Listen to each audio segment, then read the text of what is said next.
Kayo ang dahilan kung bakit di ako sumuko sa mga bagay na kung ba't ang luha ko'y tumulo. Ito ang mensahe ko upang aking ipahatid sa mga tropa, kaibigan, kapangkat at kapatid. Pasasalamat kong kay tagal ko nang gustong sabihin. Ang puso ko ang gumawa nitong aking awitin. Sa inyong lahat, ito ang tanging paraan sa mga taong para sa akin ay palaging nandyan. Hambog.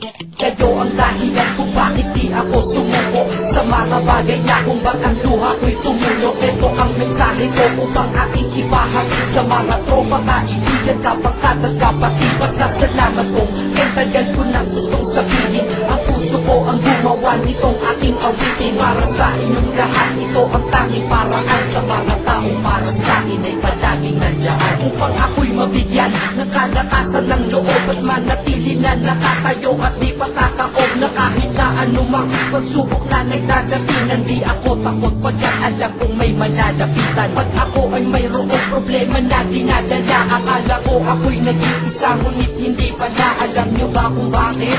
Kasi andyan sila, handa na iabot ang tulong nagmula sa kanila. Walang reklamo at walang hinihingi na kapalit. Kaya di lang kaibigan turing ko kundi sang malapit na kapatid. Sila'y kinikilala kong ikalawa na pamilya. Huwag ko daw isiping mag-isa ka pa. Dahil sila'y aking sanggalan, di ako pinabayaan. Damahin ko kalungkutan, di nila pinapayagan. Kung wala kayong lahat kaibigan ko, marahil wala na rin ako. Ngunit nandito pa ako dahil kayo ang dahilan kung bakit di ako sumuko sa mga bagay na kung ba't ang luha ko'y tumulo. Ito ang mensahe ko upang aking ipahatid sa mga tropa, kaibigan, kapangkat at kapatid. Pasasalamat kong kay tagal ko nang gustong sabihin. Ang puso ko ang gumawa nitong aking awitin. Para sa inyong lahat, ito ang tanging paraan sa mga taong para sa akin ay palaging nandyan. At di kayo nawawala at di ako tinalikuran. Yan ang dahilan kung bakit hindi ko kinalimutan ang aking pinagmulan. Pakikisama nangunguna pag nakita ka ng tropa, sasabihin shot ka muna. Pag nabadrip sa pamilya, lalabas ka lang ng bahay. Lakad lang ng konti, andyan sila at merong tagay na inyong pagsasaluhan at inyong pinapaikot. Simpleng tulong yan nila, unti-unting pinapalimot. Ang problema mong pasan-pasan sa mga pangyayari sa tahanan o sa pera o kahit pa sa babae. Kahit sa gulo o away, tila pa mga sundalo. Di pwedeng maiwan ang isa, manalo o matalo. Ganyan ang kaibigan ko, mas kilala bilang barkada. Kung ako'y mamamatay na bukas,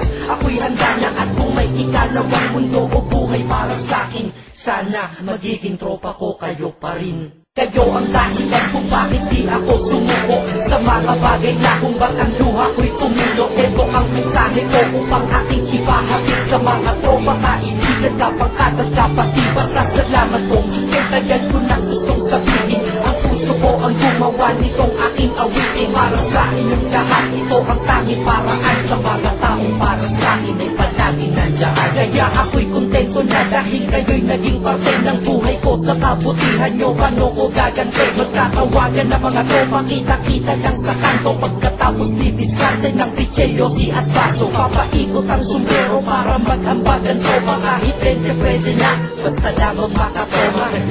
Ganito kami, at least magkakarami. Kaya wag kang magtaka kung ba't masasaya ang tambay. Dahil tambay ay binubuo ng samahan na tunay. May kaibigang adik, mabait, iba ay merong sungay. Oo, iba-iba ang aming mga katauhan. Pero iisa ang grupo pag sa trip at kagaguhan. Pag ika'y nalulungkot, kanino ka ba lumalapit? Pag nais mong bumitaw, kanino ka ba kumakate? At kanino ka lumapit sa oras na